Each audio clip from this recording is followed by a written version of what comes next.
জঙ্গিরা তো রাজ্য চালাচ্ছে জঙ্গিরা, আর আপনার এখানে সাইকেল মিছিল। তাই মমতা ব্যানার্জিকে জেলে পাঠানো উচিত। প্রায় সময়ই নানা ইস্যুতে মন্তব্য করে আলোচনা সমালোচনার জন্ম দেন পশ্চিমবঙ্গের বিজেপি নেতা শুভেন্দু অধিকারী।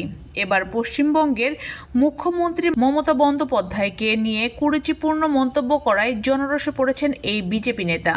জনরোষের মুখে শিকার হয়েছেন মারধরেরও। জানা গেছে, সম্প্রতি পশ্চিমবঙ্গের নন্দীগ্রামে এক পথসভায় গিয়েছিলেন তিনি। ভারতীয় পার্লামেন্টে তৃণমূল নেত্রী মমতাকে নিয়ে কুরুচিকর ও অপমানজনক মন্তব্যের জেরে ক্ষোভে ফেটে পড়েন দলের নেতাকর্মীরা। পথসভায় শুভেন্দু অধিকারী এলে তার উপর চড়াও হন মাঠের কর্মীরা। জানা গেছে, জুতা দিয়েও মারধর করে শুভেন্দুকে।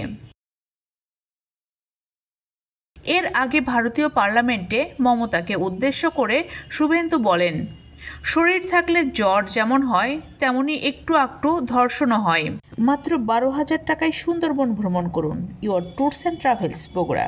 তার এমন মন্তব্যের কারণে পার্লামেন্ট জুড়ে হট্টগোল শুরু হয়। বিক্ষোভে ফেটে পড়েন সংসদ সদস্যরা। খোদ স্পিকারই শুভেন্দুকে থামিয়ে দেন বক্তব্যের মাঝপথে।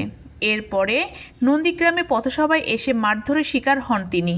জানা গেছে, মারধর থেকে রক্ষা পেতে এক পর্যায়ে নন্দীগ্রাম থানায় আশ্রয় নেন তিনি।